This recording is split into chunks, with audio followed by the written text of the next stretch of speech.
പശ്ചിമേഷ്യ യുദ്ധത്തിൽ സമാധാനവാഹകരായി എത്തുന്ന പാകിസ്ഥാനെക്കുറിച്ചുള്ള വാർത്തകളാണ് ഗോൾഡൻ വേർഡ്സിൽ ആദ്യം വിശകലനം ചെയ്യുന്നത്.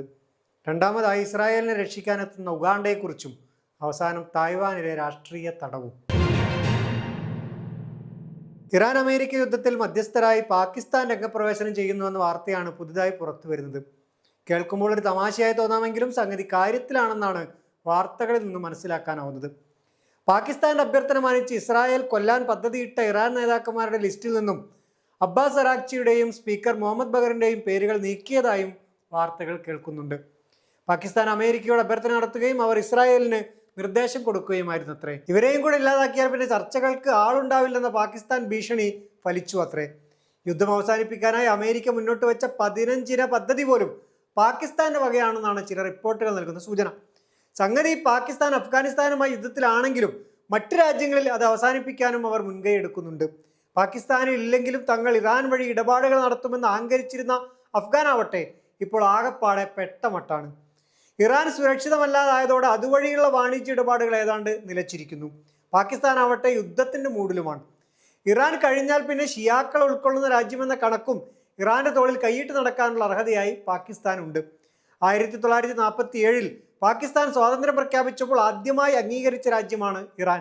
മാത്രമല്ല തങ്ങൾക്ക് വേണ്ടി അടിയുറച്ചു നിൽക്കുന്നവരാണ് പാകിസ്ഥാൻ എന്നൊരു ധാരണ ഇറാനുണ്ട്.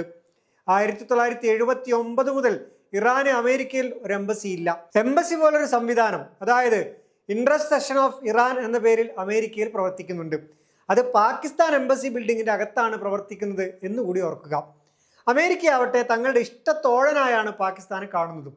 അല്ലായിരുന്നുവെങ്കിൽ ട്രംപിന് നോബൽ സമ്മാനം കൊടുക്കണമെന്ന് ആരും ചോദിക്കാതെ തന്നെ പറയാൻ ധൈര്യം കാണിച്ചത് മറക്കരുത്. സംഗതി ഫലസ്തീന് വേണ്ടി പലപ്പോഴും സംസാരിച്ചിട്ടുണ്ടെങ്കിലും ട്രംപിന്റെ ഗസ ബോർഡ് ഓഫ് പീസിന് അനുകൂലമായി ആദ്യം രംഗത്ത് വന്നവരാണ് പാകിസ്ഥാൻ ഉന്നതർ. അവിടെ അമേരിക്കൻ സൈനിക ബേസുകൾ ഇല്ല എന്നതും ഇറാന് പിടിച്ചിട്ടുണ്ടാവണം. സംഗതി പാകിസ്ഥാനിൽ കുറെ കുഴപ്പങ്ങളും തമ്മിൽ തല്ലും പോരുമൊക്കെ ഉണ്ടായിരുന്നുവെങ്കിലും ഇപ്പോഴവർ തങ്ങളുടെ കൂട്ടാണെന്നാണ് അമേരിക്കയുടെ പക്ഷം.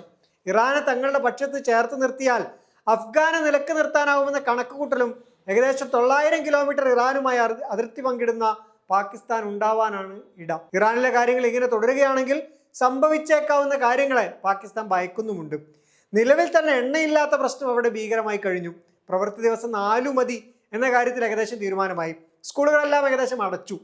ഇറാൻ ഗൾഫ് രാജ്യങ്ങളെ ആക്രമിക്കാൻ തുടങ്ങുകയും എണ്ണ ഉൽപാദന കേന്ദ്രങ്ങൾക്ക് നേരെ ഭീഷണി ഉയരുകയും ചെയ്തതോടെ ഇനി അടങ്ങിയിരുന്നാൽ കഴിയില്ല എന്ന കാര്യം ഉറപ്പായി. എല്ലാ ഇന്ധനങ്ങളും അവസാനിക്കുകയാണെന്ന ഭീതി ഏകദേശം പരന്നു കഴിഞ്ഞു. ഇതിനിടയിൽ അഫ്ഗാനിലെ യുദ്ധം കൂടി ആയപ്പോൾ ഇവരും പെട്ടിരിക്കുകയാണ് എന്ന് വേണം പറയാൻ. അഭയാർത്ഥി പ്രവാഹവും പോരാളികളുടെ കടന്നുകയറ്റവും ഒരുപക്ഷെ പാകിസ്ഥാനിലേക്ക് ഉണ്ടായേക്കാം.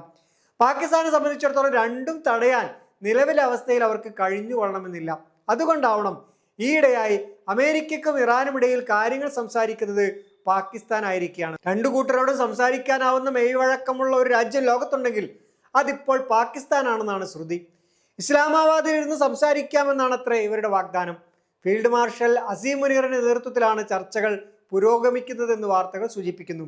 ഇന്ത്യയുമായുള്ള യുദ്ധത്തിന് ശേഷം ഇദ്ദേഹം അമേരിക്കൻ ഭരണകൂടത്തിന്റെ കണ്ണിലുണ്ണിയായെന്നാണ് വെപ്പ്. തനിക്ക് ഇഷ്ടപ്പെട്ട ഫീൽഡ് മാർഷലായാണ് ട്രംപ് ഇദ്ദേഹത്തെ വിശേഷിപ്പിക്കാറുള്ളത്.